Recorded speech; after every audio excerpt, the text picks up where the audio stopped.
welcome to the unnamed project about F1. I am Jaco. I am a new fan of F1, so this is my way of learning. I want to show you what we do on a normal basis after a race. I'm here with Loki and Plead.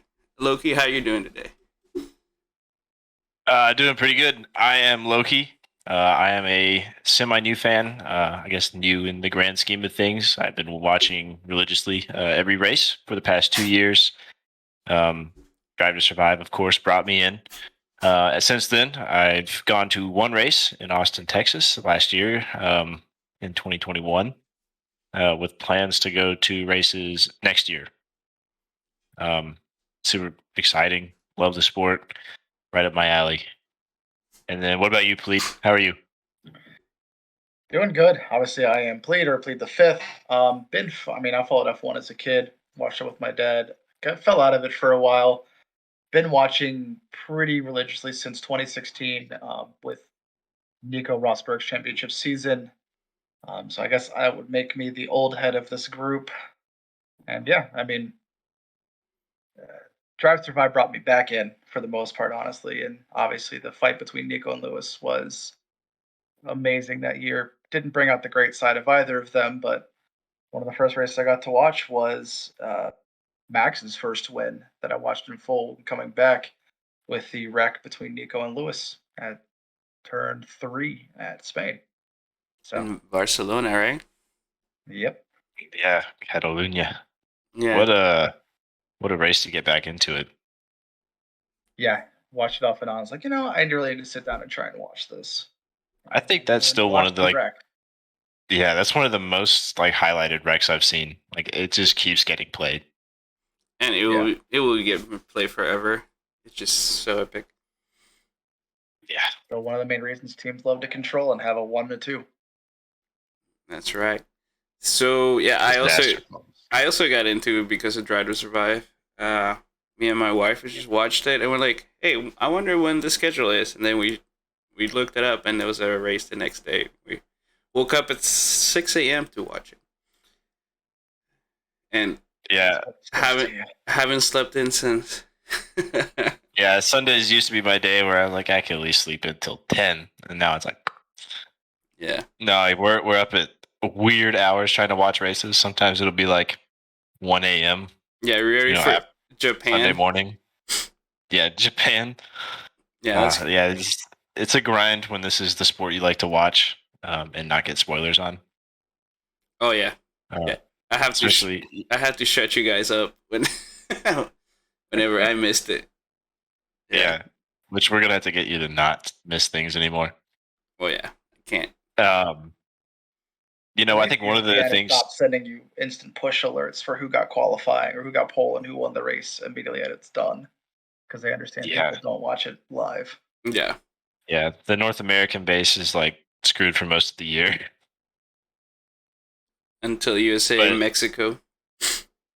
I know we're gonna get a little bit of hate for being Drive to Survive comeback fans or whatever. But it's really in part to Formula One's poor management of social media and letting their content be shown. If they just want their little knit group to watch it and that was it. If you didn't have the subscription, they didn't care. And you couldn't even post TikToks or anything about it at first, and then they finally saw that maybe this Netflix thing is a good idea. And the one that run with it, in my opinion, is Aston Martin with their TikToks and just everything social media. They're we may not be the best. They have to do something good. Yep. Which is actually a little bit ironic, taking it back a little bit. I mean, the actual television coverage in America has taken a huge, not anymore, ESPN's gotten a lot better, but it took a huge step back going from NBC to ESPN.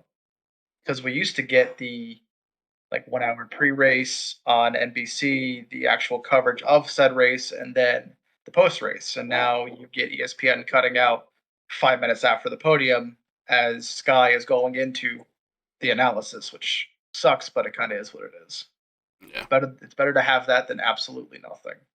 Yeah, I got the F1 TV, so it's not the same Sky commentators. I just found out, but we're gonna go with it. There's always next year. You can get the Sky. The Sky app and press the red button. Yeah, don't forget, press the red button on your remote. The damn time. Like, if I don't, like, will they send me a remote? I want to know. Right? What are you drinking right now, Loki? Shout out to what? Well, if I say what it is, it's going to geolocate me. But it's a doctor enough. It's a doctor enough. Take it with a grain of salt. If you know, you know. And if you know, then you're probably a fan. So I didn't think about that. Good point. I'm completely fine with it, but yeah, just know that it's. Do we have a fourth?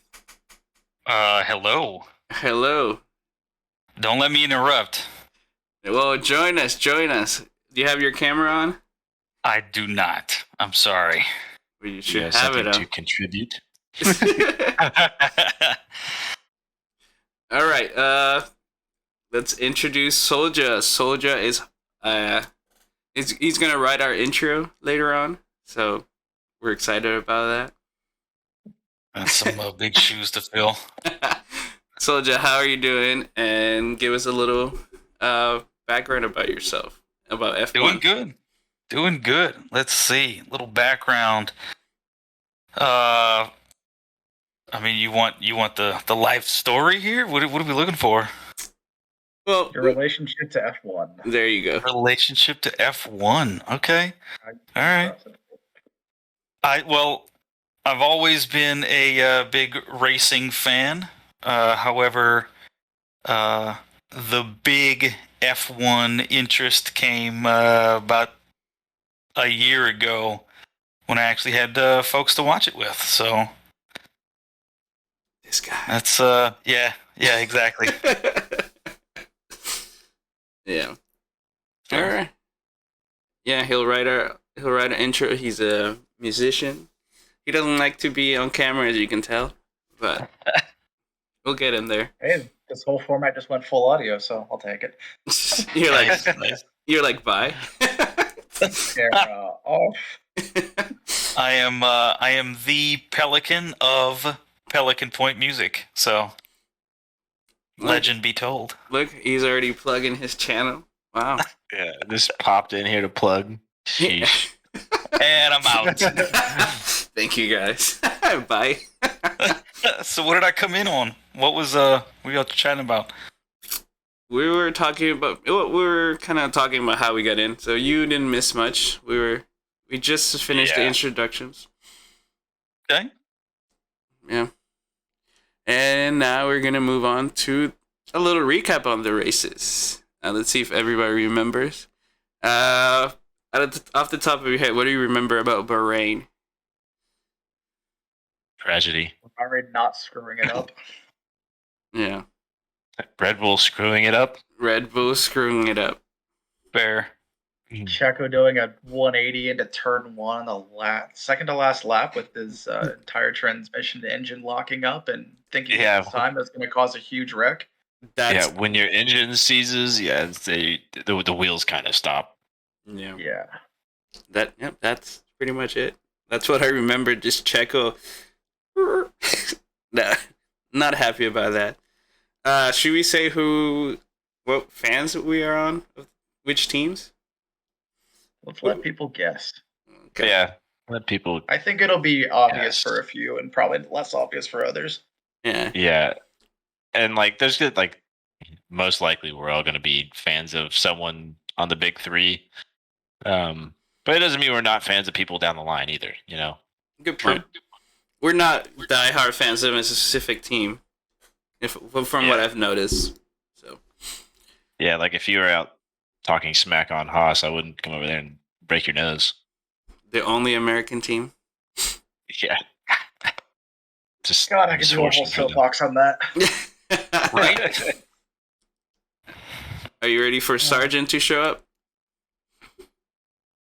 We'll get there, but yeah. When are they gonna let Andretti have his team? All right. Yeah, looking back at that, I was surprised to see a Ferrari 1-2 on Bahrain. That's not what I expected to see looking back. But Or- then with Red Bull's failures What? in that race, that makes sense. And looking at I this, feel like I expected that, but after the way qualifying went, I was like, okay, no, probably not. Yeah, and you Because know, preseason testing all pointed to Ferrari. 100%. and K-Mac getting a fifth right there Yeah. on his first. That's his first race back, right? Since leaving Yeah. for a year. Yeah. Yeah. And then we got Lewis Hamilton third, which I thought he didn't do that well. Looking back at the media is Look, well, he did it, What was coming? but hey, what's up, Kitty? Is I'm being harassed. I'm sorry. Yeah, When you go back, I mean, throughout the era of the turbo hybrid, Mercedes have had one thing be super consistent about them, beyond winning, is just they don't DNF unless they run into each other.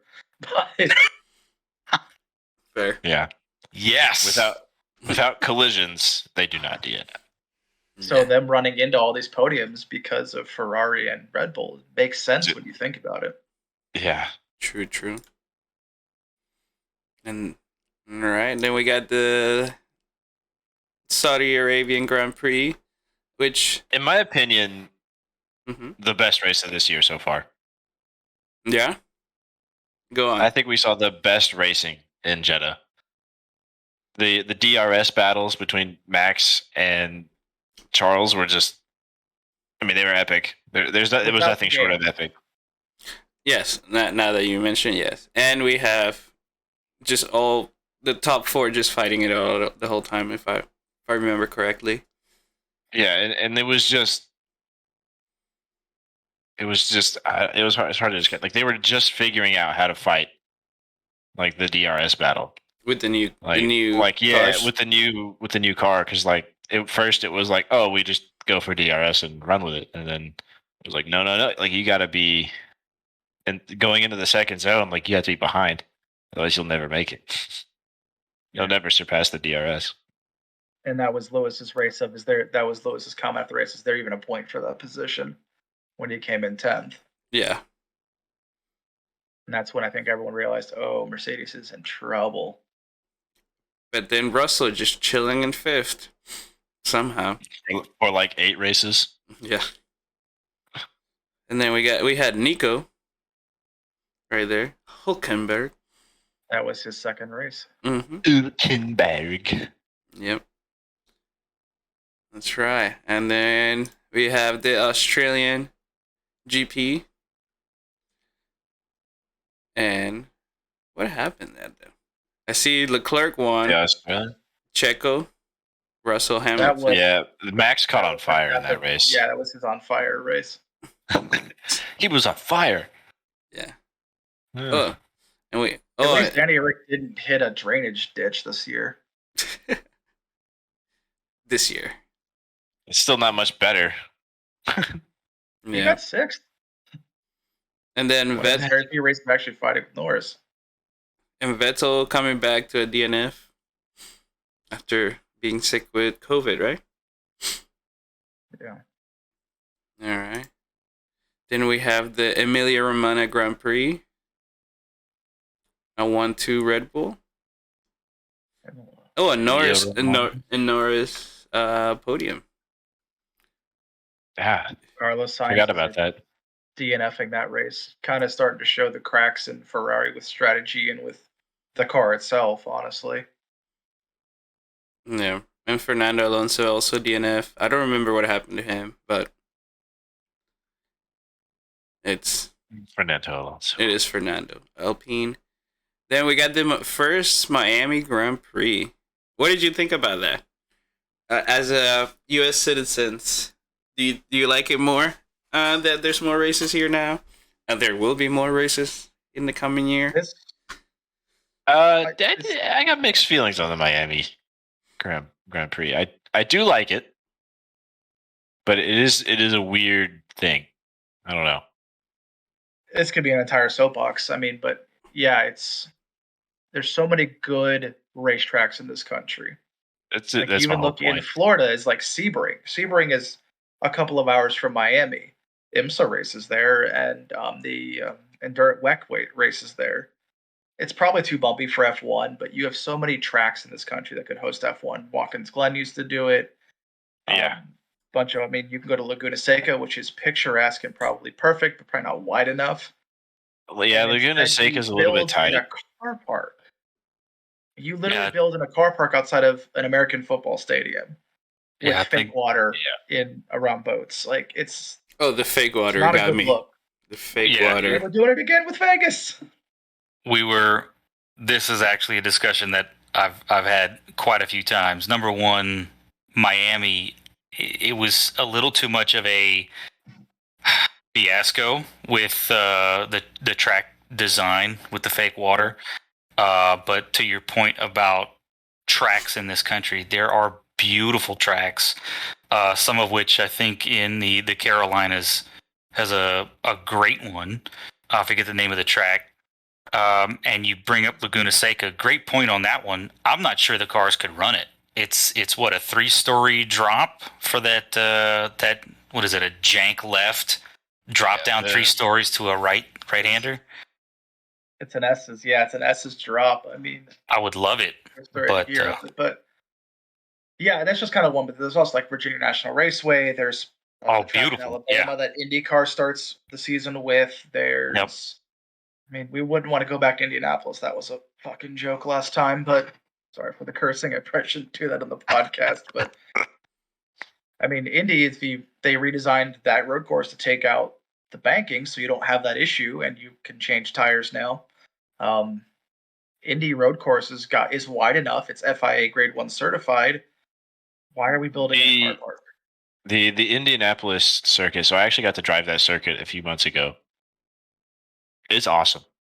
I mean, that is perfect for that kind of racing. Stretch are perfect DRS zones for overtaking. The current cars are able to follow closely. You have the 2 tight sections or the 3 tight sections. It works. Yeah, it was. I mean, so on the IndyCar circuit, the main straight long, easily hit 155 in the car that I was going, and then the second back straight we were doing 140. I mean, it's perfect for that. And it would. I don't know the distance of that lap, I guess, but I mean, I imagine it's right on par with what an F1 lap should be. Man, something worth looking into. I'm enjoying this. Thank you, guys. Yeah, but the Laguna Seca is definitely like my favorite American track. I could run that track in my sleep, just based on like sims and everything I've run on it for years. But I think the corkscrew would be too much, and I think it is too tight. There's really only potential, I think, for like one DRS zone down that main straight with the kink. Yeah. Yeah. You might be able to squeak another one in, like after what, turn 5? Indy road course is 4.1 kilometers, 2.6 miles. So it's longer than some of the tracks that are currently on the calendar. Where is Laguna Seca right now? Or where is it located? Sorry. California. NorCal. Okay. By North San Francisco, wine country-ish. Okay. So I was thinking like maybe they did Miami. I'm just trying to be like, maybe hotel wise for all the people that are gonna come see it. That might be one of the reasons why it can be in a smaller. Yeah. Because it would just overwhelm everybody there. Yeah, that one's only 3.6 kilometers. Yeah, it's a pretty small lap. And the corkscrew is brutal, but you know, the DRS down the main straight, maybe. Yeah, like I'm afraid that if you put a DRS zone on that Rahal straight after turn 6, that you would just have people like over talenting themselves into the barrier at the corkscrew. Because it is very easy to overcommit that corner. Oh, that is the Rahal straight. I forgot they'd renamed that. And the Andretti hairpin starts you the lap. Yep. That is such a tricky hairpin to get to. I mean, it's that uphill braking. It levels off, and you're immediately it's like going down. It's like jumping off the side of a building when you hit the corkscrew like that. That's what Soldier has told me. He's the first person that mentioned Laguna Seca to me. Nice. Yeah.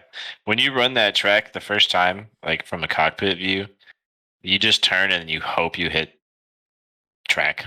Like when you go down, you're like, am I in sand? But I've heard only good things about like Barber Motorsports Park. I don't. That's the one in Alabama, I believe. Yeah, it's North Alabama, but everybody That's says where that IndyCar place starts the is. season. I mean, Grosjean had nothing but good things to say about it running it last year afterwards, I believe. I could be completely wrong. He could have trashed it. I can't really remember, but Yeah, 2.38 miles is the lap, so that's a pretty Yeah. good size. I mean, the Red Bull Ring is 2.6 kilometers, so that's I Yeah. think the shortest on the calendar, Yeah, or that's one of them. No, it's 4.3 kilometers for the Red Bull Ring, 2.6 miles. so yeah, like right on par with that size. Yeah. But I have some friends that went and ran that, and it's just everyone loves it. There's like all sorts of like Easter eggs around the track and stuff. It's not for racing drivers, but they have all sorts of weird stuff, like in different corners. All right, let's move on to the Spanish GP. What do you remember from that? We have a 1-2 Red Bull again, with Russell showing up in third. I don't recall this.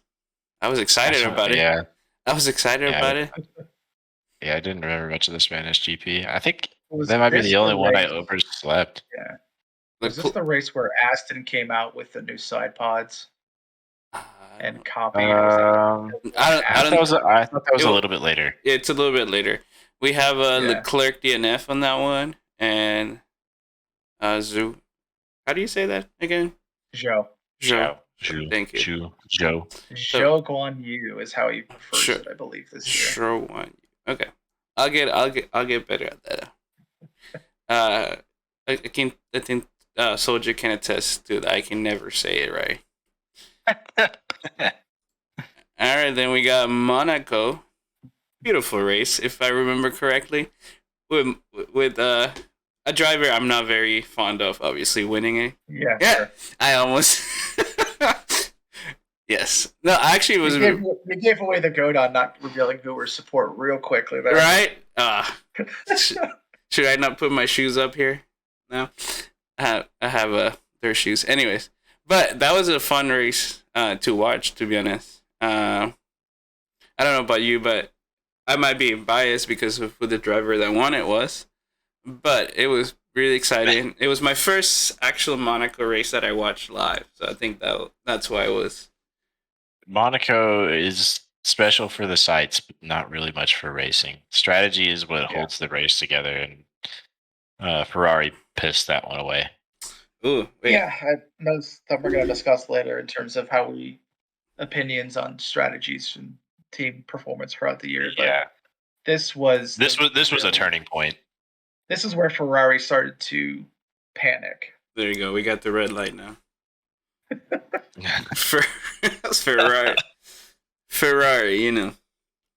Yes. Just throw a rock stand on every time you turn on the red light. I didn't know that Senna still had the record for most wins at Monaco. Yeah. Monaco is one of those races where I think it truly changes around a lot more who actually wins it. Because like Danny Rick has won Monaco. Red Bull's always been incredibly strong there because it's not really ever, it's not a engine track. I mean, Ricciardo won it with half of his engine almost broken and just holding people off for half the race. He's also lost it because of bad pit stops. Leclerc knows how that feels. I mean, and Perez had really bad tires at the end of that race, which Red Bull fell into a perfect strategy for him. Yeah, with the drying track and the changeover and everything, and Ferrari reacted to other teams. That's what bugs. I know we're going to get into team strategy later on, but that's what bugs me about. You got to say something. Ferrari. I mean, come on. How old is the Monaco track? Since what, the 30s? F1 has been going to Monaco. This is ridiculous. The strategy is the track's never really changed. The strategy has never really changed. I mean, okay. I'm done. Enough said about Ferrari. It's flabbergasting. It really is. Yeah. I mean, there's nothing else to really. Yeah, it's such a track like Monaco. Like the tires could last a long time into the race, if not the entire race in some cases. So it's a one stop. But it is an undercut track. Yeah. Yeah. You know, we'll get into this with some of the later races too. It's an undercut. You have to undercut at Monaco unless it's a drying track. And this year was a drying track, and Ferrari decided to get in their own way. And then double stacking the cars in the pits. It's terrible racing. It's this is boring. This is the one that box. Wait, stay out, right? Yeah. Yeah. Well, I think one of them. Well, the first one, I guess. Multiple, yeah. Like I said, this really seemed like a turning point, and like we're like, okay, they are not fixed. They are still very much a broken team. Yes. All right. So we move on to Azerbaijan. Baku. Max gets redemption. And for can last we year. all goes first at 180? Yeah. Can we all agree? The probably the best part of that race was watching Vettel run off the track, do a beautiful spin, and get back on the track. Get fixed, yeah. Gorgeous. And still, Still finish 6th. Yeah. Still get points. And this is is an Aston Martin. And this is where Ferrari was out completely with 2 DNFs. Double DNF. Yeah, What? double Took DNF. them out. I think those were both mechanical, weren't they? Yeah, both were mechanical. Yeah. This is a Red Bull wet dream. Yeah. This was a Red Bull wet dream, start to finish. Like, yeah. Yep. Now the only thing that would have made it better is if Mercedes had double DNF, but they got the 3rd and 4th. Sorry, guys. Which is, I think, the pattern for the next few races after this too. Is just random. Mercedes is on the podium almost every single race after this because of the someone DNFing. One of the top 2 teams. We got the Canadian GP. I can't say that. Yep. Circle Gilles Villeneuve. Circuit Gilles Villeneuve. Thank you. You have to sound snotty because it's French. That was my issue. It's not cool Canada. It's French Canada. It's French Canada. All right. Then we got Max, Carlos, Lewis, Russell. And we have a Checo, DNF, Mick, and Yuki. What are your thoughts on Yuki, Soldier? Man. Look, if he finishes a race, I'm surprised every time. Let me just start with that. I want him to do so much better. It's like rooting for an underdog kind of thing. But yeah, I don't know. I don't get it with him. Yeah. I love his radio calls. That's all I want to say. Yeah. Sorry. But yes, we have that. And then we have the Silverstone, which is, in my opinion, the best race of the season so far. What are your thoughts? Ferrari can't get out of their own way. Oh, yeah. They had what, 10 to 15 seconds to call Charles into the pits on that last safety car, and didn't. Yeah. How Sergio didn't pop a 5-second penalty for driving straight across the track and almost into the side of Charles still baffles me. They talked so much last year about racing room and not doing that, and then just not enforcing it. Are we not working on it? Like, what's going on? Let it go. Yeah. I know. We got Carlos getting his first maiden win, which I was happy for that, you know. I'm glad he stood his ground and told him to screw off. Oh yeah, giving tank car length. Oh, what? get the Yeah. maximum length, hold everyone up, and then his point was correct. I'm gonna get overtaken, and we're still gonna lose. It's ridiculous. It shows, again, jumping ahead on our discussion, it shows just how much infighting there is with the teams, with Ferrari specifically. Yeah. Yeah. Zero race management. But yeah, my favorite quote of that was the "Stop inventing," which is a very common Spanish phrase. Like, no se inventen, like, don't make stuff up. Yeah. But he translated it directly, or word for word. So, love that. That was Charles's finger wag, wasn't it? Where he Bonotto took him aside after the race and like wagged his finger at him. That's the one. That's the one. And what did Charles say? Go be happy was the excuse. Yeah. Go celebrate. Don't beat yourself up. It's our fault, kind of thing. That didn't look like what he said. It looked like he basically told him to shut up and get in line. Yeah. Don't talk shit about Ferrari. Mm-hmm. We got Austrian GP, Red Bull rig, which I was expecting a Red Bull one too, but we did not get that. Was too. I was expecting that too. This race, Carlos was on fire. Literally. Yeah. Yeah, just another one. Yeah. The Red Bulls were just running slow. They were lagging the whole race. Just seemed very underpowered. Well, and Checo DNF. So. Right. Checo got run into at the beginning. Yeah, that's. Ferrari, I remember Max being yeah. But then was it a late Max pit stop that almost let him run him down? I believe so. I mean, he's only finished 1.5 behind. Yeah. And yeah, I think Carlos pitted kind of late too to catch Max. And then because he was catching up, and it was like the last 3 laps Carlos overtook. All right, Charles. Yeah. Now we got the French Grand Prix, Paul Ricard. I just want to mention Valtteri Bottas with that bucket hat. That was great. Social media was all over that. I loved it. And we had naked in a river. I mean, the Prince should be coming up soon for here. I'm kidding. I should have gotten it though. For Mrs. Ham, she loves some Valtteri Bottas. So yeah, we got Leclerc DNFing again. Do you remember what happened on this one? He crashed into a wall. Turn 11, I believe. Easy win. Such a matter of fact. Yeah. Slightly overdrove the corner, lost the back end, and that is not a forgiving corner. He found gravel. That is not. He was looking for it. He found it. Yeah, that was amazing for a track with no gravel. Yeah.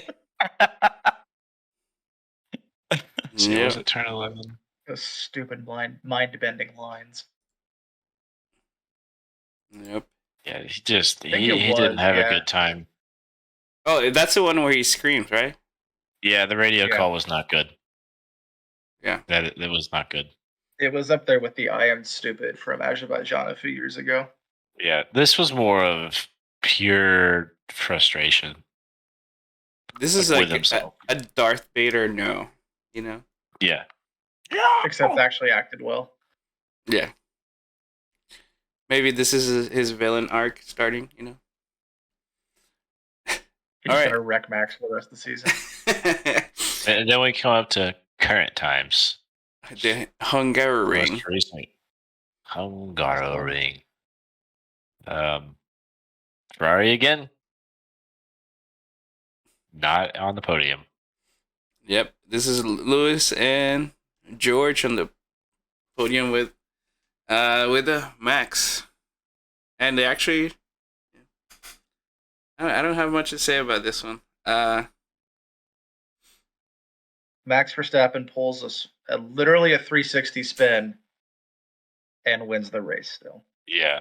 Remind me to send a video about that. I have a funny meme. I mean, how much worse can it get for Ferrari when your main rival literally spins, giving you back the lead, 360 in the middle of the race. Well, he Yep. went. Yeah. After starting 10th because he couldn't even take part in Q3. That is right. I forgot about that. Okay, so apparently I remember most of the older races, but nothing about the recent one. Great. And that's Yeah. Lewis had the DRS issue, started 9th, finished 2nd, or 9th or 8th, and finished 2nd. George had the pole, which should have been a Ferrari lockout of the front row because Checo was. I mean, the Ferrari engines apparently have gotten really good. Yeah, it's just. Well, back on the 360 for Max, he just wanted to check who was behind him. The mirrors were not working enough, so he needed. I just sent. It's not hard enough, so you just got to make it a little bit harder on yourself. Yeah. I sent a TikTok in the chat. It was like you have to watch it, but he was like, they pitted for hards, and he's like, no way, let me check. He just spins, and he goes, oh, they did, easy. That's the biggest thing on that race is like you saw the teams that started on hard tires. I believe Danny Ricciardo started on hard tires. Correct. And was nowhere. And one of the Alpine started on hard tires, or went on to hard tires, and was literally nowhere with pace. And you saw Lewis and a couple others said, okay, we're going to go long on our mediums that we started on, and we're going to go right to softs because hards are not an option. Can't do it. Medium, soft. Have to do it this way. We're going to run our race. This is going to jump a little bit into the next segment here with kind of the grading of the teams, but Ferrari, when they get into these battles and when they start to have pressure, jump away from their own strategy. They follow other teams. Yes, the Hungaroring is a huge undercut track, and we saw when Max pitted, it was Max and then a couple was pitted, they were going 1.5 seconds a lap faster immediately, even faster than that, probably even 2.5. But if Ferrari would have run their race and extended on the mediums and gone to softs, they still would have had a shot at doing at least on the podium to win it. But that they pulled a classic Ferrari move, which is when you're under pressure, they follow other teams. They don't do their own thing. Red Bull has always done their own thing and said, screw you, we're going to run our strategy. You're going to have to follow us. And it works. I mean, we saw it a few years ago with Seb when he was at Ferrari. He had a shot to win the world title multiple years and couldn't get anywhere close because Ferrari would immediately dump their strategy the second Lewis pitted because they wanted to follow them and try and beat them on their terms, not on Ferrari's terms. See, it's good to have someone that has been watching it more than 2 years, 3 years. Yeah, but I mean, it makes sense. Yes, they abandon everything as soon as something doesn't go the way that they think it's going to go. They're not flexible. They plan it out, and then they jump on their heels and go, wait a second, are we doing something wrong? Yep. And I think that probably comes from a little bit of the politics within Ferrari. Being the big Italian team and the politics that go back very long ways. But it seems like Ferrari has a team full of managers. People who always think that they have the authority to make a decision. And it's a lot of second guessing, and it's a lot of, I'm going to be in trouble if I don't do something, as opposed to what's the correct strategy. Sorry, remind me if I'm correct. This is the one where Sainz was passing Checo and they told him to box? Yes. Yeah, they were in the middle of a battle. Sainz had him, and they go boxing. He just went, no. No. Just, why would I do that? Yeah. Then he boxed. He wouldn't. And he boxed anyways, and he would have been second, probably second or third at least. If he didn't have box. He had the 5-second penalty.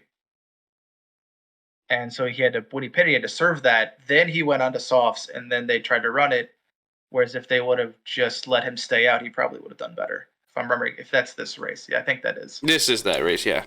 Because he had the pace. He had the pace over Checo. No, the 5-second penalty was France. Yeah, but I don't remember. But yeah, he was trying to pass him, and they told him to box. And it happened a couple straight races because Ferrari just don't follow their own strategy. They follow. Well, yeah. How many times have we heard Plan H, Plan J, Plan Z, said. Good God. Yeah, was it Plan D? Plan D? We were on Plan D. How many plans do you have? Yeah. Yeah. You have like 3 at most. Why are you on to Yeah. at least 4, 5, 6, 7? Yeah, they're in their own heads too much, basically. Yep.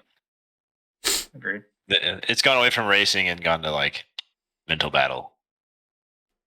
All right. They're too fearful about losing their jobs, it sounds like. I mean, So that's But Ferraris. what's the best way to lose your job? By not performing. yeah. which is ironic, yeah. So does that count for Ferrari's performance recap? I think so. I mean, it's gonna come back up. I feel like Yeah. it's gonna be an ongoing topic. Yeah, it's just so bad. Let's see. I'm gonna do the rest of it probably off the F1 driver or car standings. Yeah. And that way All right. we can kind of go in order.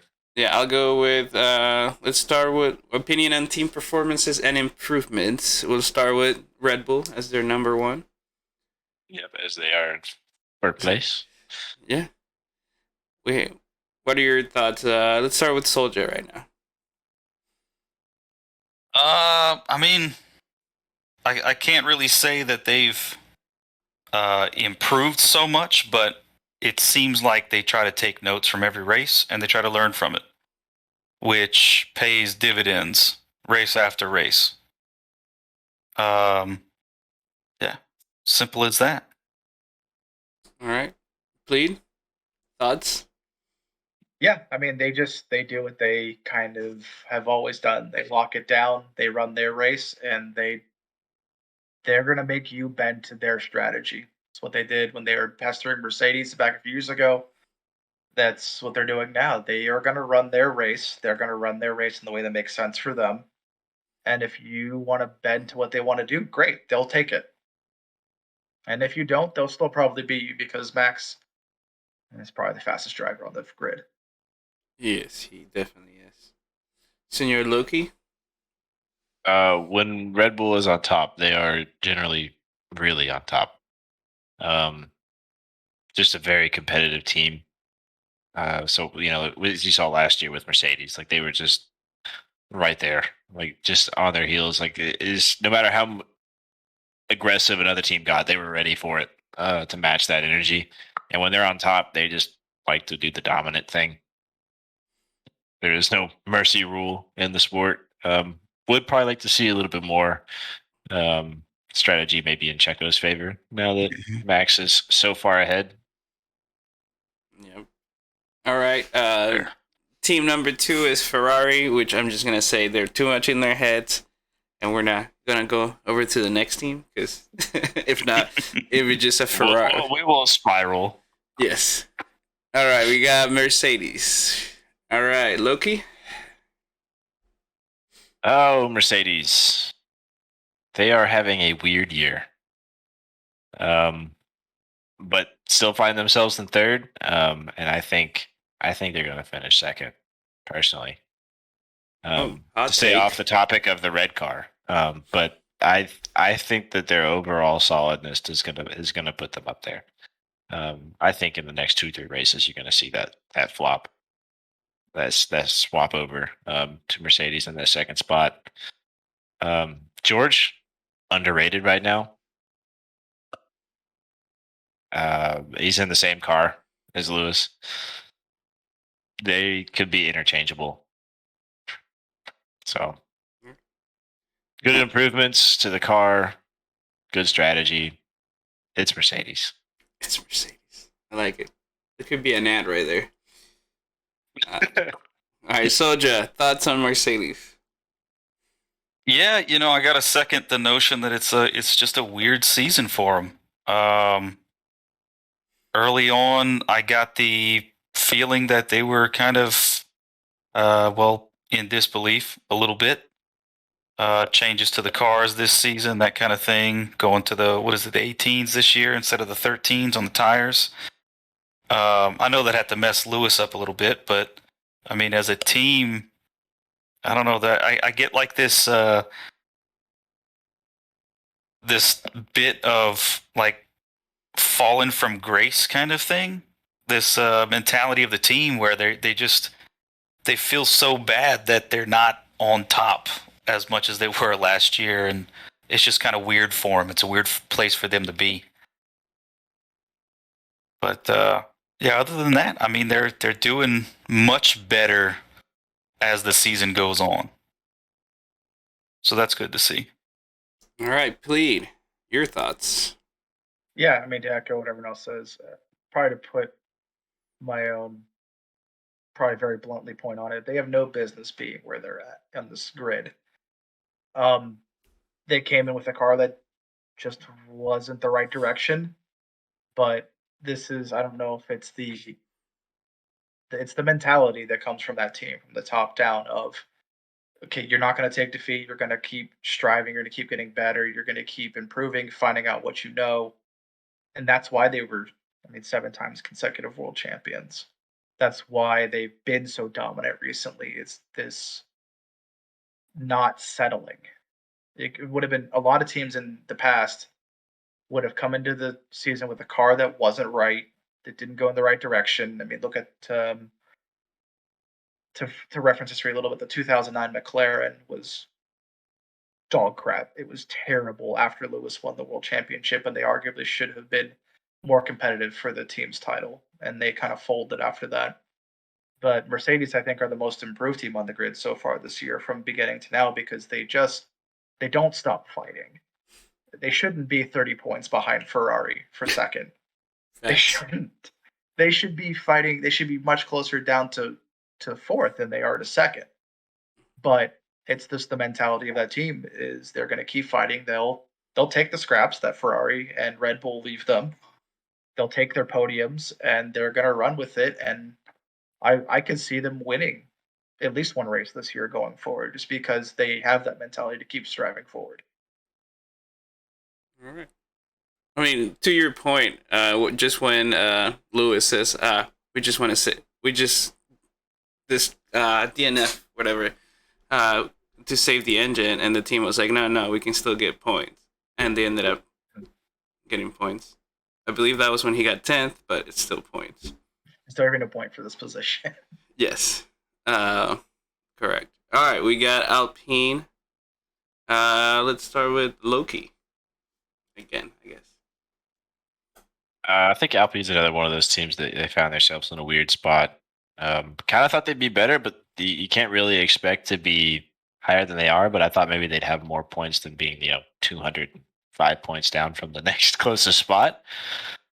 A little bit of spatting between Ocon and Alonso made it a little bit tough, I think, early on for both of them, just killing their tires at Jeddah, trying to fight each other. Just wasn't a good situation.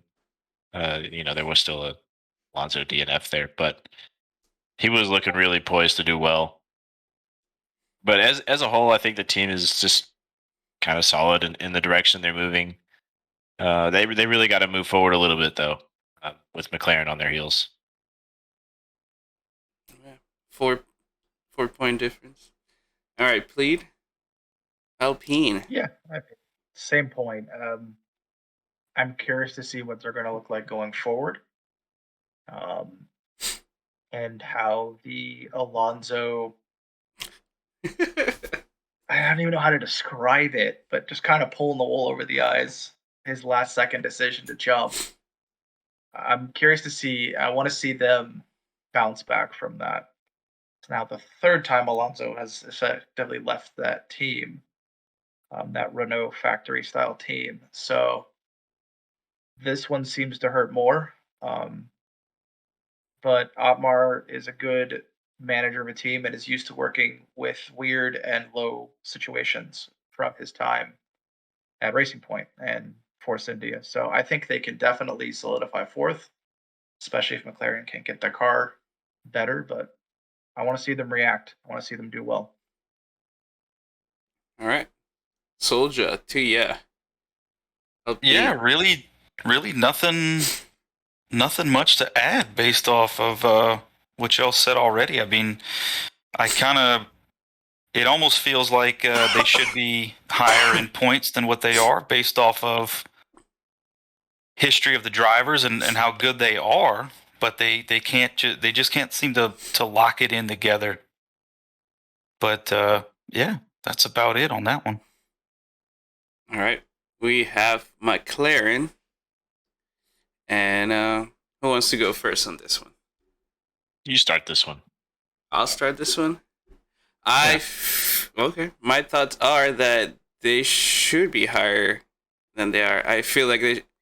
I wanted. Okay, this is my opinion. I wanted to see them battling for third, even second. That's what my thoughts were before the beginning of the season, and it's just been disappointing. With Lando doing better than Daniel Rick, but the car is just not there, and seeing Alpine being in front of them just kind of hurts a little bit because you think McLaren has a history of being there, fighting for championships. I mean, not lately, but that's a history I knew just from overhearing. Knew the little I knew about F1, but here we are. All right, plead. Probably save most of my thoughts for my soapbox later for their things going on. I will say that the car is finicky, just like it was last year. It doesn't seem to want to react the same way, session in, session out. Both Lando and Daniel have talked about that. The car definitely suits Lando more than it suits Daniel, I would say, in terms of the strengths of drivers. But you're right. They, with all those resources, with all that team in finally finding its way, not having engine issues, they should be higher. They should be doing better. Soldier.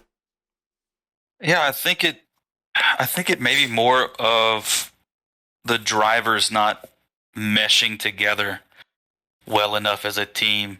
I mean, we've seen a few races where they have gone back to back, but I don't know.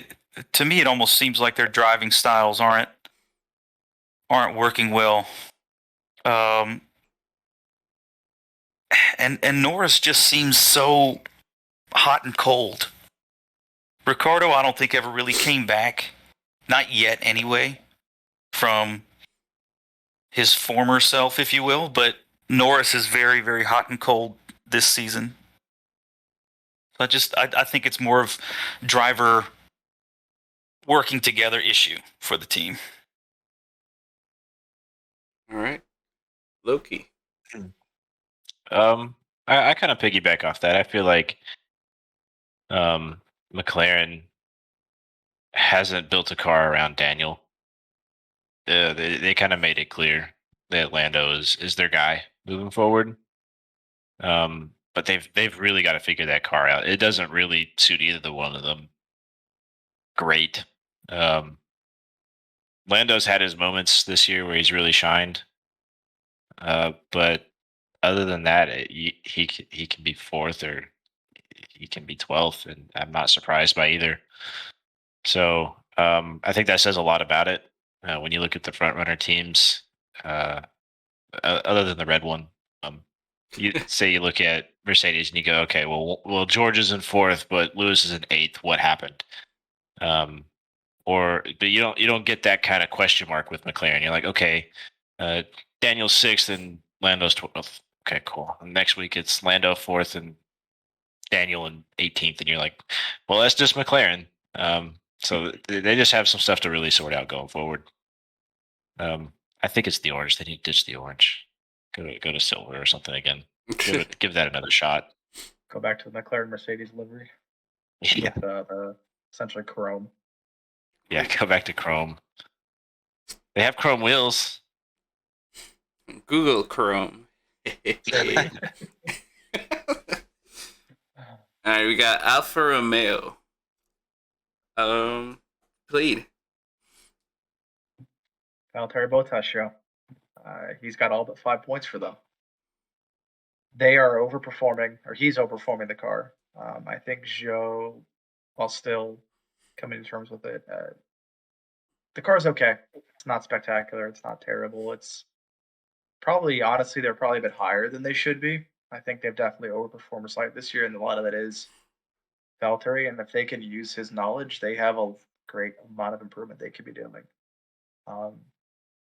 It'll be interesting to see some of the rumors surrounding that team, what they do going forward with engine supplier. They got a lot of potential, especially with a good lead driver like they have. All right. What's next? I'll take it. I really like this team. I'm being bombed by my cat right now. Yep. But I really like this team. I like Valtteri being a number one. I like what he's able to squeeze out of the car. All these Q3 appearances. It's still it's got the Ferrari power plant in it, which we know is strong, but they still built a good car to back that up. Solid 6 team right now, but I think there probably could be more out of it if they can bring some good upgrades. Young driver, and Joe. I like him. He's solid. He's been dealt a really shit hand in some of the races this year. I believe Definitely. it was Jeddah. He wasn't able to start, right? I don't recall. Might have been. I think Jeddah is when he There's been couldn't at least start. one race. Yeah, he just hasn't even been able to start the race. Yeah, and then obviously the catastrophe with Silverstone. Really scary there. But they've got a good car and a good driver to help develop that car. And then I'm partial. I think that's the best looking car on the grid. Take it away. I mean, I like Valtteri. Like you said, I am glad he's a driver, number one driver for the team. He deserves that. With what he's shown, he is pushing the shit out of that car. From my little knowledge, what I see, Wanju has literally flipped that car upside down trying to get it to go. Sorry, that was a bad joke. But yeah, Alfa Romeo, I think it has potential for in the next couple of years to be better. And then I know I'm piggybacking on all of y'all saying, but like I hope they do use Valtteri Bottas' knowledge by being in that winningest team to their advantage. Soldier. Yeah, I mean, I say look for Alpha to start moving up in the ranks in maybe not next year, but 2-3 years time for sure. As long as they continue that effort, I really think Joe's a solid driver. He just needs to step it up a little bit and work together as a with the combo of the two drivers, and they'll be great. All right, we got 7th place Haas. Plead. First, they need to improve this car. I mean, if you look back, like they started stronger than they are currently. They didn't bring any improvements until the last 2 races. I know there's a lot of turmoil from the start of the year with Mazepin, who should have never been driving in the first place, but that's another soapbox for another time. I mean, Nick's got to step up. He's got to bring it. He has shown at times this year he's gotten a lot better during the year. Now the car's got to match. These improvements need to come. They got to come quick, or else they're going to go back down to 8th or 9th. All right, Loki. I like that they're, they've got a good one driver now. K-Mag has been super solid for them. At least at times.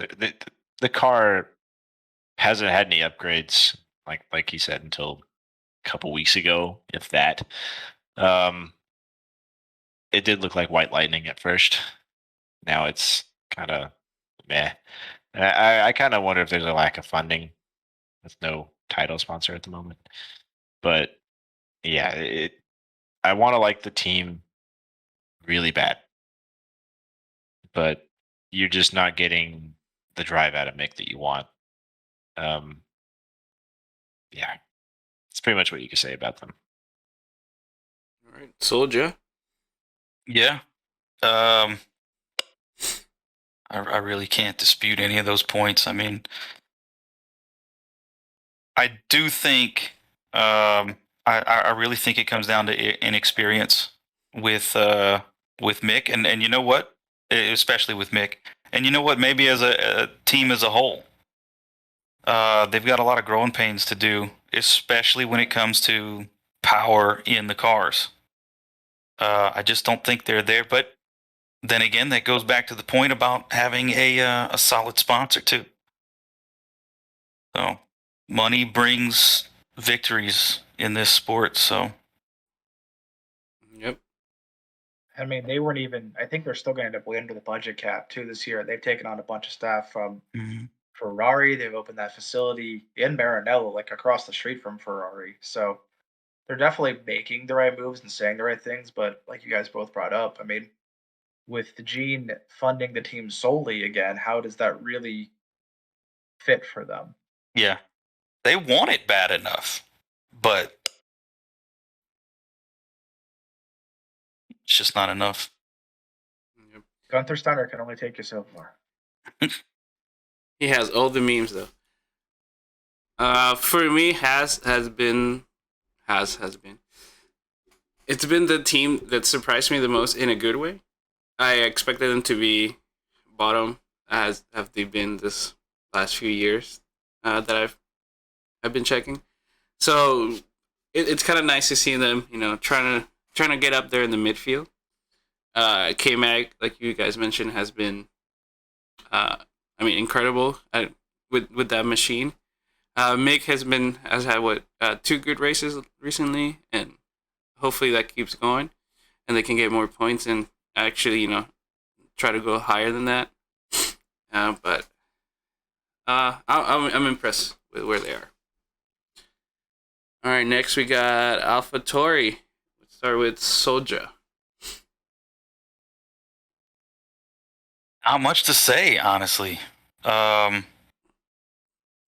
just I would like to see them improve, but other than that, I don't have much on them. All right, Loki. They are a sheer and utter disappointment this year. All right, Fleet. Yeah, that's what I can say. I mean, No, that's took the words basically out of my mouth.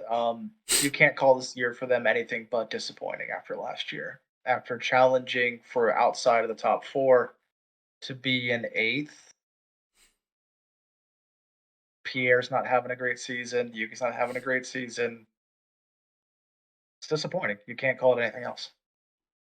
I mean, that's my thoughts too. So we'll wrap that on AlphaTauri, and we got Aston Martin at 9th place. Oof. Who wants to start this one? I'll leave it open on this one because Proof that despite the fact that money wins in this sport, you can't just throw it at the wall and expect results. right. You're wasting years of Seth Vettle's career. I mean, mic drop. I right mean, there. Yeah. Should we just end the podcast right there? Yeah. Something dramatic has to happen on that team immediately. It starts with Lance Stroll getting out of F1. And I don't even know if Lance Stroll is where the problem starts and ends. It's his dad, but yeah, I mean, Big Stroll is a lot of it, but Big Stroll. It's just something else. The car, it looks great. Other than that, they brought Aston Martin to F1. Awesome. Maybe let someone else take it from here. yeah. Yep. I mean, they're going to have that wind tunnel in a year or two.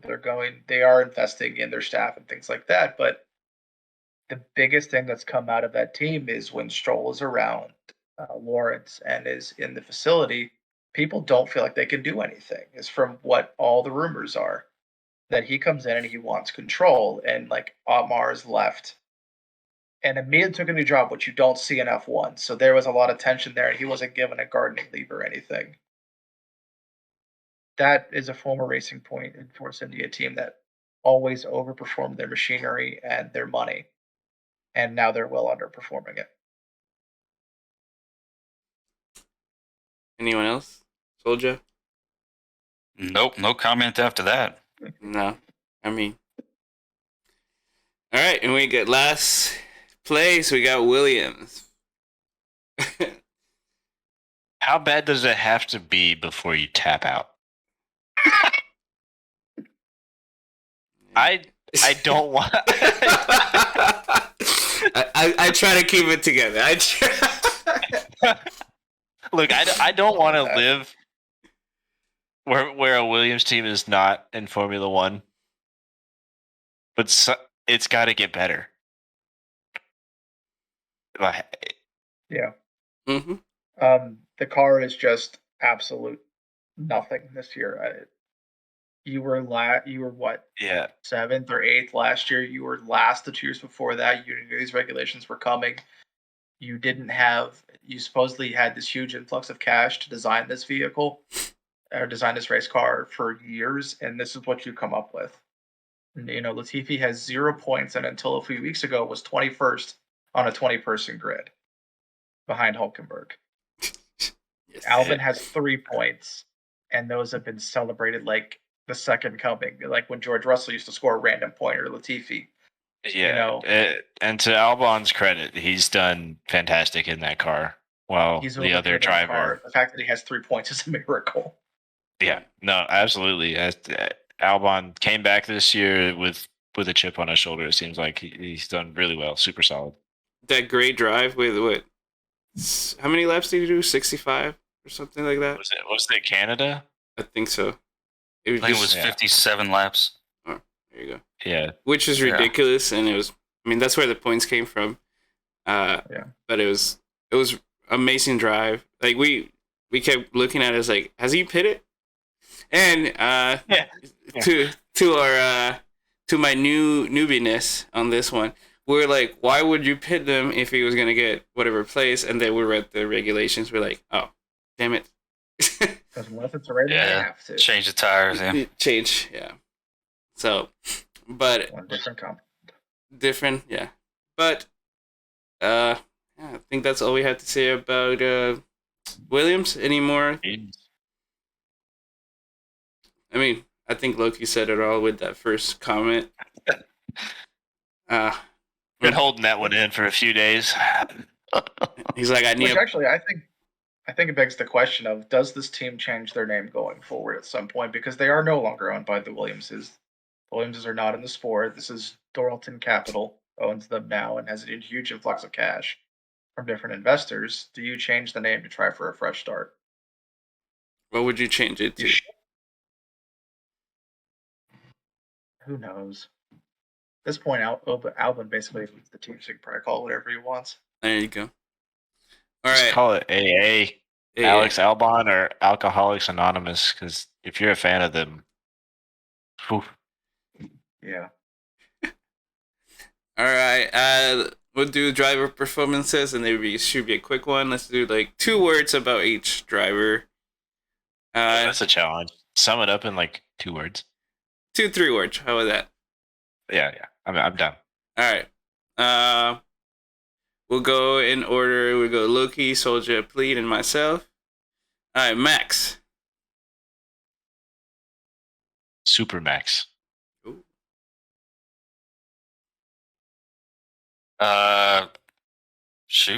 Plead.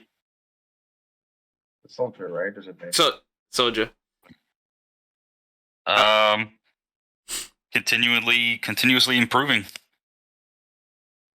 Needs competition. Properly rated.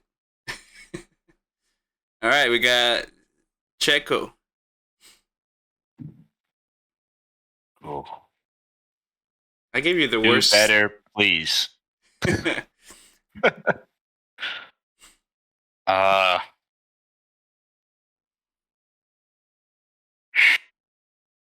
do you do that in 2 words? 2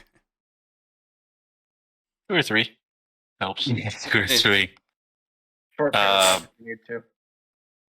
Yeah, I mean, I really do love Checo as a driver. Sorry, guys. I mean, Yeah. I love Checo. Yeah. I love Checo. High hopes. They were then dashed, and hopefully gets back on top. Do you know how many 2 or 3 is? Yes, I do. but it's Checo, so Okay. I'm taking my mulligan for Checo. All right, sounds good. I'll do the same thing. My 2 words for him are needs support. Stop designing the car away from him. You've got this driver who's really good, fantastic on tires. Let him race. Let him win. El Mexican plan. My 3 words. All right. Yeah, we give you the worst. What is your cat doing, man?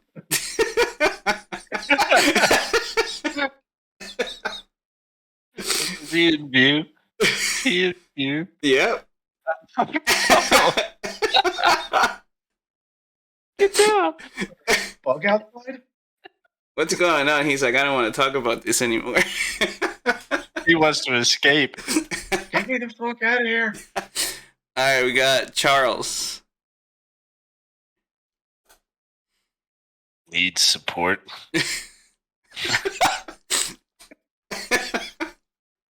Or no, hold on, wait. No, can't take those back. All right, go Poor ahead. guy. Poor guy. All right.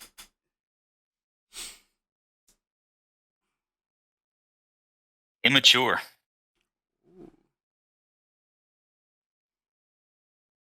Yeah, not ready. I was laughing at all of y'all's words and I forgot to think of mine.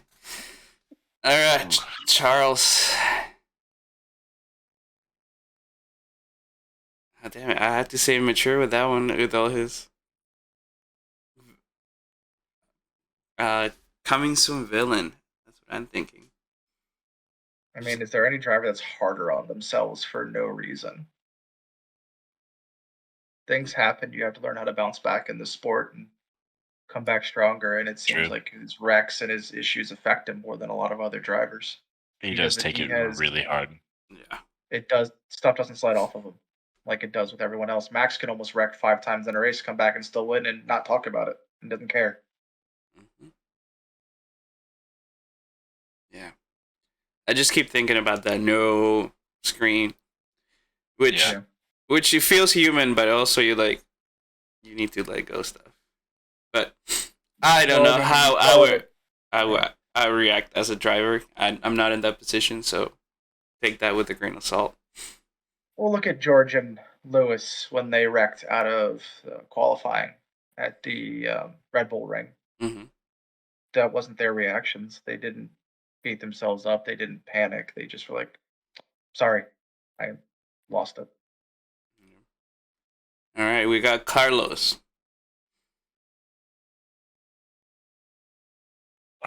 This is always hard for me because I'm the first one.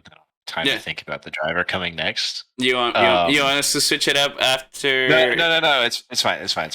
We'll switch it up after Lando. No, don't switch it up. I like the challenge. Brain juices flow. Yeah. For Carlos, I'd put him in the not ready. Okay. Okay. So hot-headed. Along the same lines of not ready. Fire extinguisher, the man needs one. Put one in the car. Overthinker for me. All right. And a team full of them, they are both overthinkers. Mm-hmm. We got George Russell. Overachieving. Ooh. I'm glad my wife is not here for this one. She's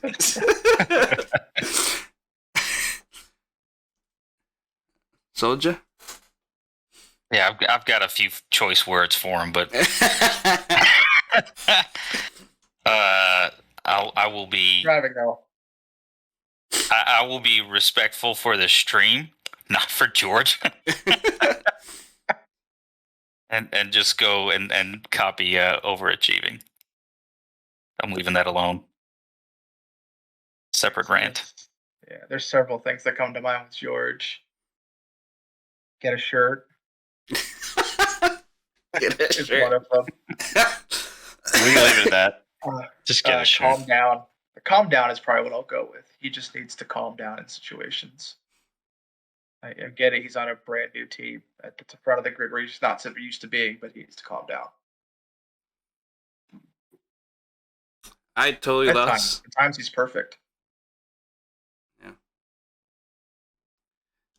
I think someone said overrated, but I think he's properly rated. Someone said it earlier. Let's see.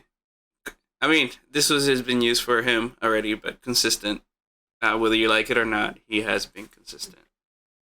I feel like, just as an add-on here, he's like Michael Myers. He's just behind you, waiting for you to mess up. Like, he may not just sure pace you, but he's gonna be there. When you make that mistake, the door's open for him. So, But then there's times too where he's racing and he gets impatient and goes for stuff he shouldn't. exactly. See Emilia last year. Yeah. And we got Lewis. He okay. Ooh. Can't wait for the comments after that one. We're gonna get 3 comments on the entire thing, and they're all gonna be Lewis fans hating you. Right, yeah.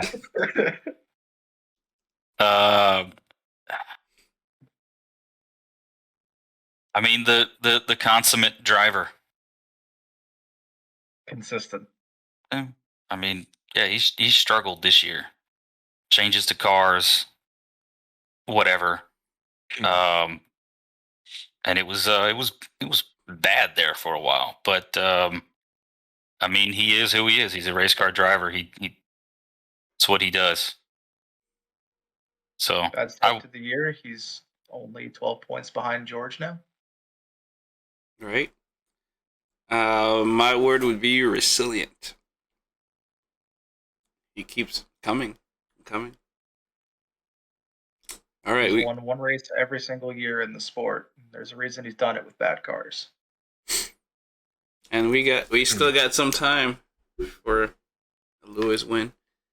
My comment wasn't really in regards to him as a whole. It was to this season. Yeah. No, I get it. Before the fans stab me, but of course he's the driver you think of. So, but yeah, this year he's had his ups and downs. Yeah, he's up there with Senna, Schumacher, Seb, Max. No, okay. I mean, he'll be up there. I think. But Max has a lot of time. He'll be up there. Yeah. He's got a lot of time. His dad can get out of the way. Yeah. I like how we're holding back a lot. I love it. Well, we want to space this out over more than one episode that's not 6 hours long. So True. Who's next? All right, we got Fernando. Ooh. Oh, can I go first? Go ahead. Feisty. Damn it, that's my word. He's been feisty this year, man. The finger wag. Oh my god. He is a middle-aged Karen. Ooh. Yeah. A little touch of sass. A lot of sass. I will go with cheeky. Cheeky Nando. I He just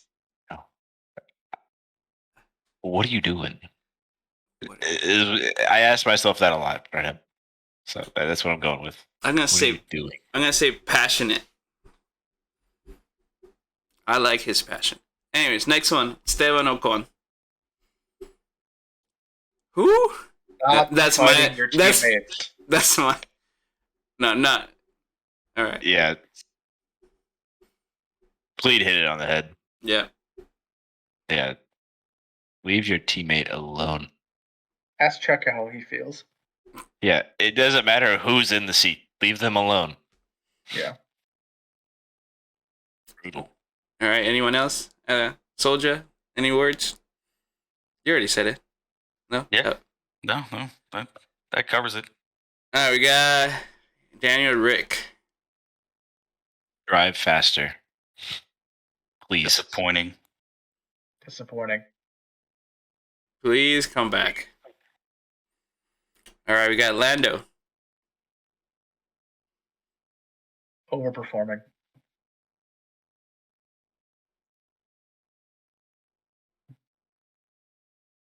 Danger to champagne bottles.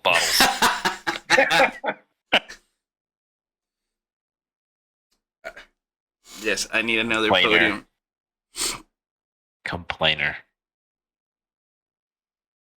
Funny. All right, we got Valtteri. Finally comfortable. What was that? Finally comfortable.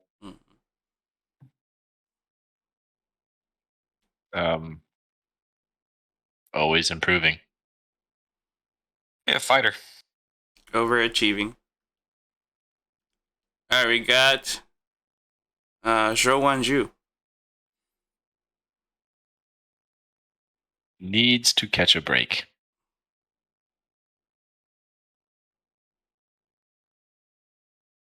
Still adjusting. Yeah, uncomfortable.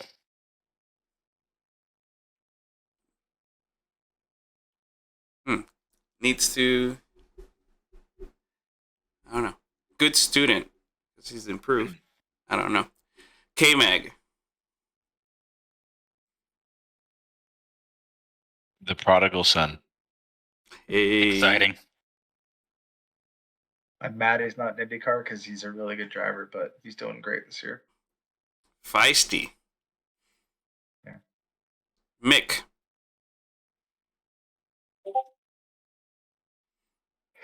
Young. Apprentice. Faster?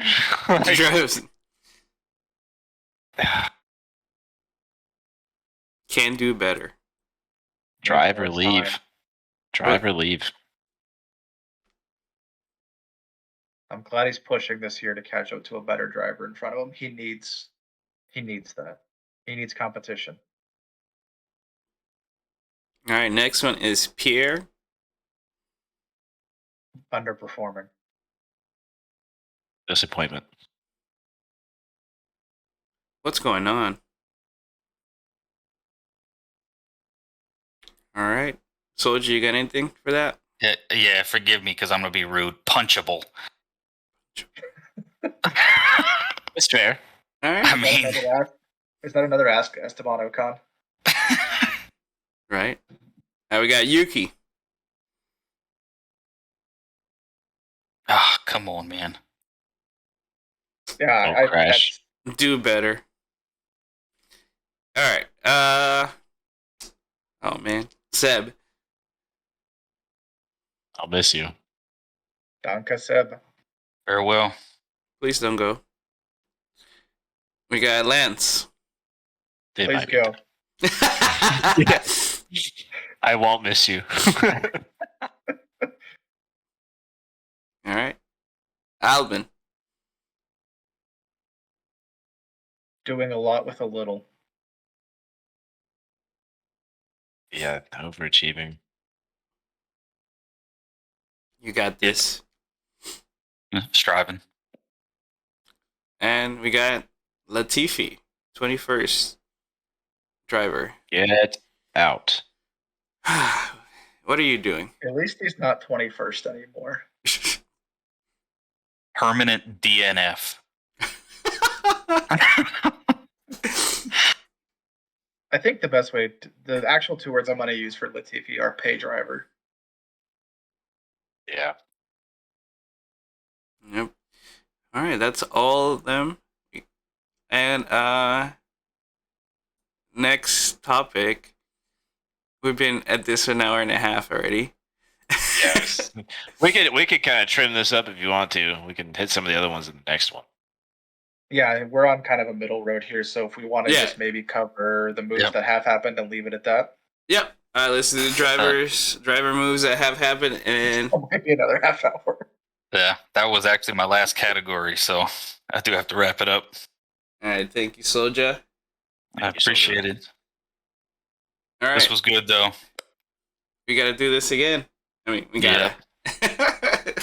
Oh, we got there's too much to talk about to do it in. This is great. I'm loving this. We went completely off the rails on the recap. Yeah, that was that was most of it. I'm gonna have to cut it into chapters.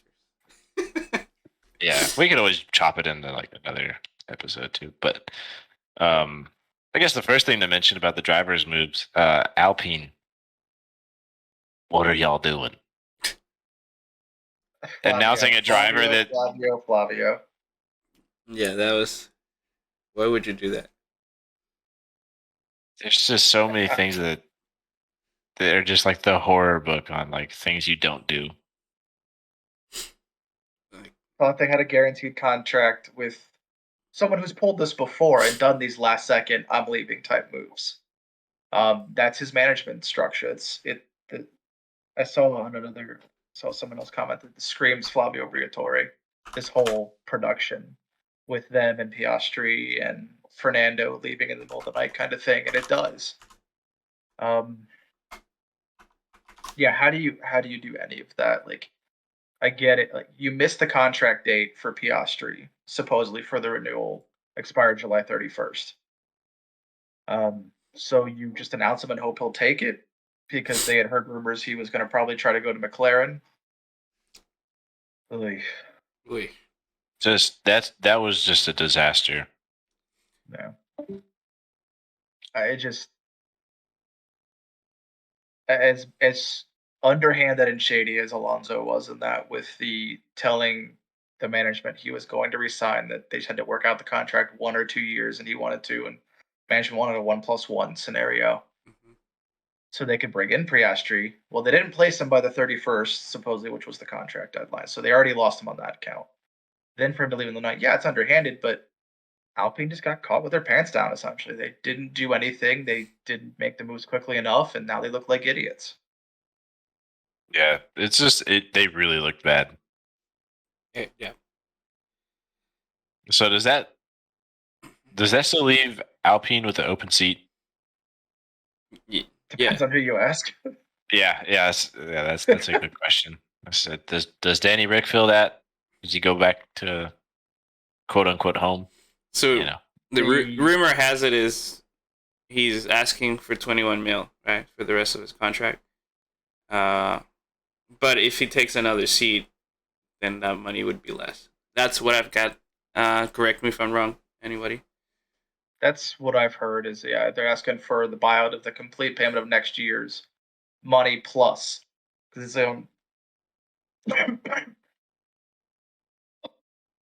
He's at like 18 or 16 a year, and so they're basically asking for that plus compensation. But if they can get him a soft landing, they would pay a lot less to nothing.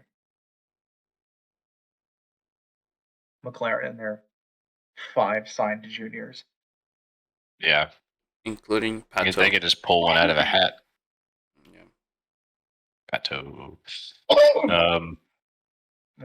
I guess, I mean, it's an interesting move for Alonso to head to Aston Martin. What do you think? I definitely didn't see it coming, No. But I think they probably need to fill the other seat too. What do you think? What do you think Stroll promised Alonso to get him to sign? Well, I mean, the contract length is really what he wanted. So Probably a lot of money it too. obviously wasn't. You're talking Thursday to Monday was the length of negotiation. There's not really much going on there. So Alonso named his price and his terms, and they pretty much agreed to it, is what it seems like. Yep. he wanted a multi-year deal He got with it. X amount of dollars attached to that. Hello. And you got it. All right, let's see which teams have signed what team, and then let's speculate which what's gonna happen. So we got Alfa Romeo, we got Valtteri Bottas that has signed a multi-year deal, but Zhou Wanzhou hasn't. You think he keeps that seat, or would they give it to someone else? I think he stays in that seat. I believe so Personally. too. Like Alpha doesn't like to dump their drivers, it seems like, after 1 year. So I Yeah, would think and Alpha's not a top tier team that's looking for a Lewis to pop in the seat and just drive the car. They're looking for someone that's going to grow with them. And on the money side, just having that Chinese market would help a lot. Well, and Joe was an independent pick for them, so I think a lot of that's going to be determined if they continue their relationship with Ferrari. Because then if you continue Ferrari the junior, You want to get some water real quick? yeah, let me get some more real quick.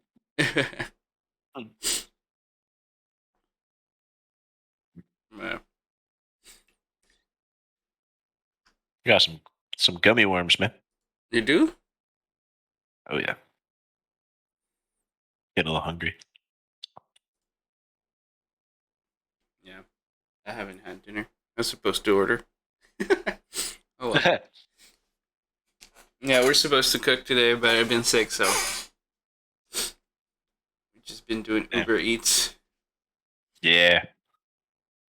Uber Eats is a lifesaver. Yeah. Uber Eats sponsor us. Anyways. So back to the point of with Alpha. Let's just restart your point. That'll be a cut. Yeah. Yeah. So with Alpha, I mean, a lot of who drives that second seat is going to be determined on if they continue a relationship with Ferrari. If you can, because what's the rumored buyout is for them, not Porsche, it's Audi. So the rumored buyout for them is Audi, and said apparently it's another one of those where the contracts are done. They need to shore up the engine regs, which happened this week.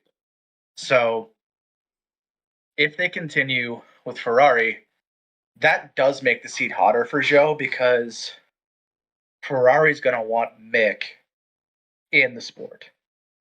Yes. Just for the revenue purposes. But you also have Theo Pocher, who's there doing well in F2.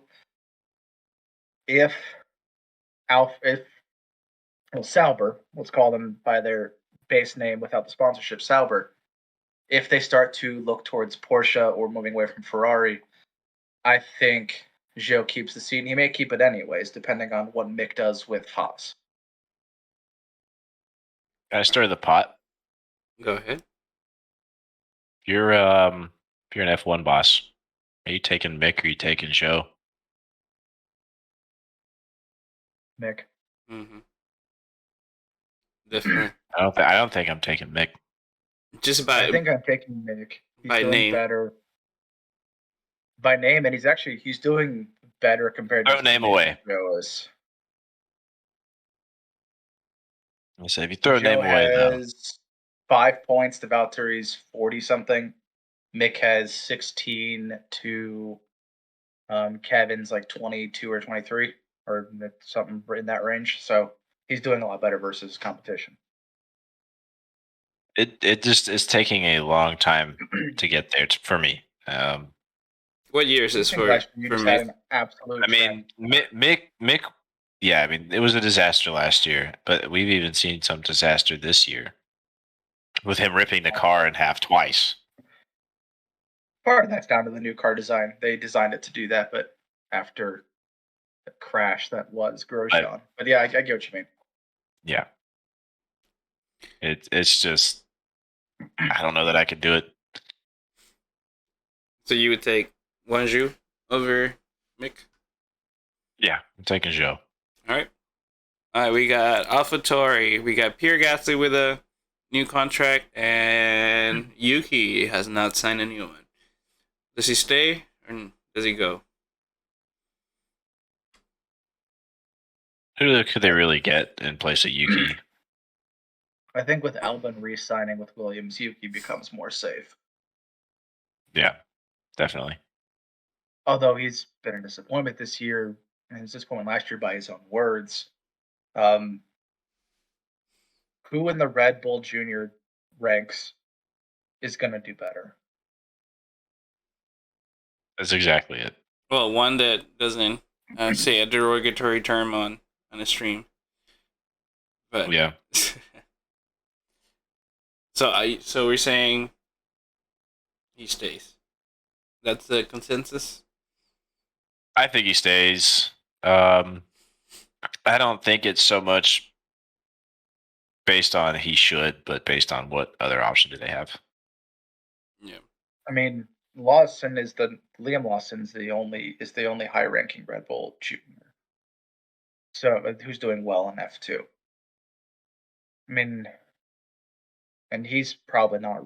I don't know if he's ready or not, but we also know for Red Bull, they'd have no problem if halfway through next year, Yuki's not doing well, Lawson is doing well. They'll just bring him up. They have no problem doing that.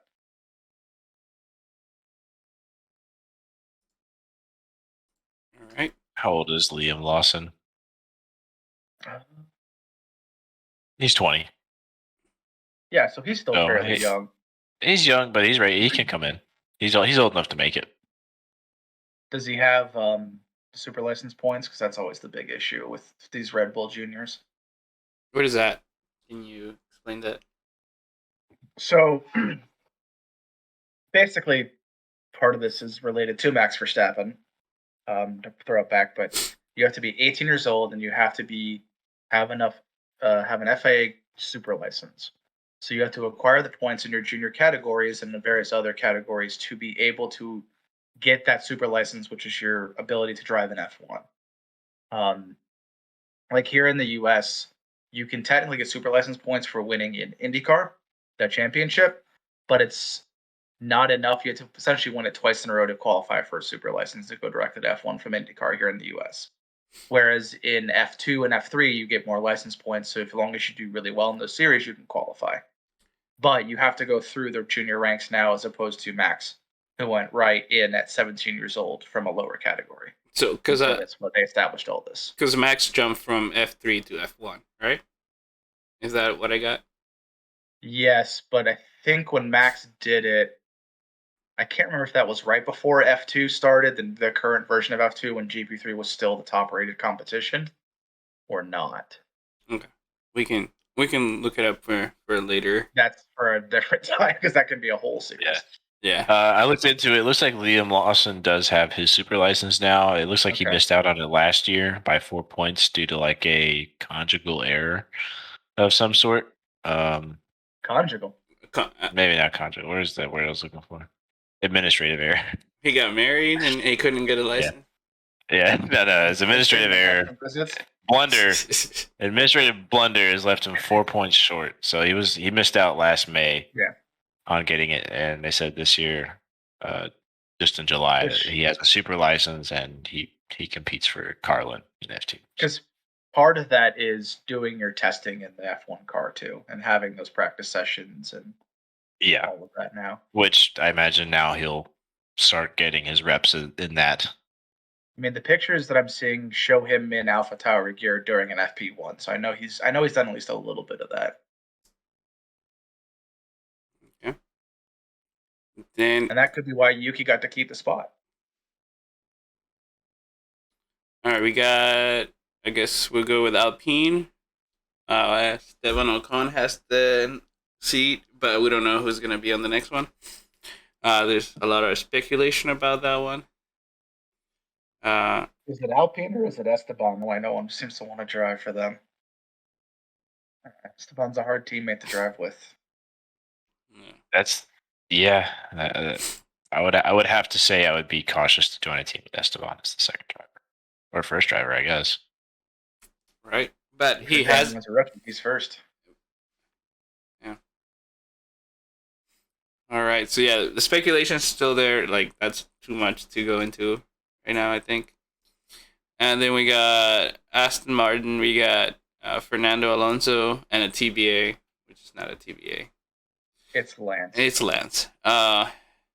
Then we got Ferrari. Both seats are filled with Charles and Carlos. We got Haas. K-Mag has a contract, but Mick does not. Does he go back, or who would they sign? I mean, having a what do you call it, American driver for an American team would be. I don't know. Would it attract people? What are your thoughts? I think you stay with consistency. This team hasn't had a lot of it over the years with consistency of funding, of results. You got two drivers that work well together, and you can just focus on improving the car. You just need to stick with it. Okay. Well, McLaren. Yeah. I don't know what to tell you. It's just I don't know what to tell you about that. Lando has a bigger contract. train wreck. Lando has a contract. There you go.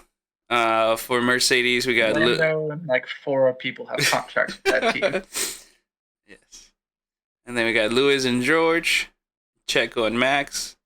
And then for Williams, Alex Albon is the only one that has signed. Do they bring Latifi back? I wouldn't. No. I don't think they bring Latifi back. It's the money he's bringing in is not justifying the results. Yeah. So the question is, who would you bring? Mazepin will make his return. You will see Ural Kali Williams next year. Oh gosh. That would be oh boy. Oh boy. He would just be steering into Mick. Yeah. This is one where if they would have gotten Piastri for a year, I think they would be in a much better place because then they could nurture Sargent and bring him in after 2 years in F1 or F2. Bring him up when he's had more time. At this point, it'd be rushing to bring in Sargent. Piastri obviously wanted nothing to do with them. So what options do they have? Are you going to go you going to lean into your Mercedes contract and try and look at like Nick DeVries? Stoffel Van Dorn is out there who used to drive an F1. He's the other Formula E driver for Mercedes. I mean, Stoffel probably wouldn't be a bad decision, but he's not being talked about anywhere because I don't think he has any desire to come back to a back of the grid team. Yeah, I think they're going to have to rely on the Mercedes thing. The only thing wouldn't be a bad option, but he's hard to drive with. Yeah. I also don't see DeVries wanting to race with Williams. I mean, he was until a couple days ago the current Formula E champion. Do you really want to go back a grid, or do you want to stay where you're at and exactly pick up with whoever takes over from Mercedes and keeps the power plant and all that? Yeah, and win. Yeah. I mean, you can't expect to jump into Formula 1 and win. He's at least realistic like that, but compete for something. I mean, the only 2 people to do it for a long time are essentially it's just Lewis, because even Max had a year with AlphaTauri to start. And so did Daniel Ricciardo, so did Seb. Charles started out with Alfa Romeo when they were back at the grid team, although they kind of are again.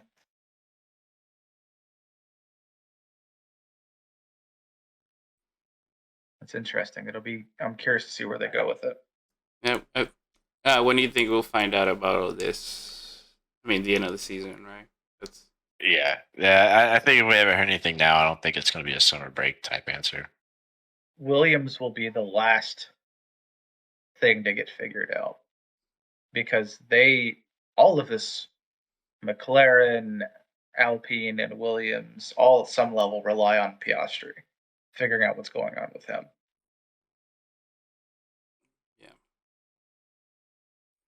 Yeah. And that's going to probably be up to the court. Yep. Well, on that note, we'll end our first episode. Any last words? Let's start with you, please. McLaren, stop signing a bunch of people to contracts. You're doing it in IndyCar too. You're doing it in Formula One. Like, come on, it's not a good look, Zach. Stop. We need backup plans. I mean, what is it? Colton, Pato Award, Alex Palou now all have for F1 options for McLaren, and now Piastri too. Like, who's? Loki, final words? Ferrari grow up. Probably the biggest one. I want to see a little bit more fight. Just before we run out of season here. Right. We got, what, 9 races to go?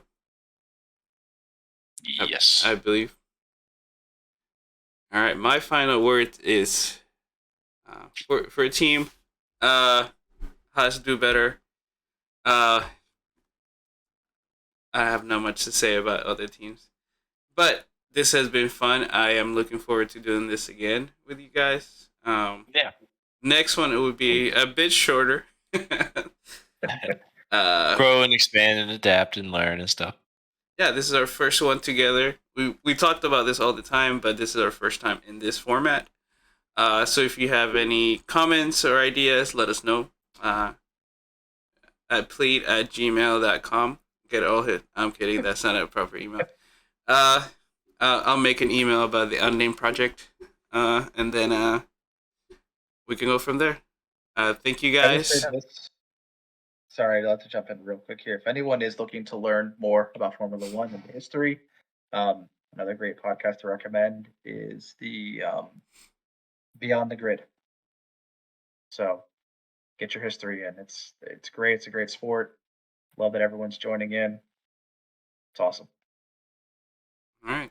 With that one, we'll sign out. Thank you for listening, and we'll see you next time.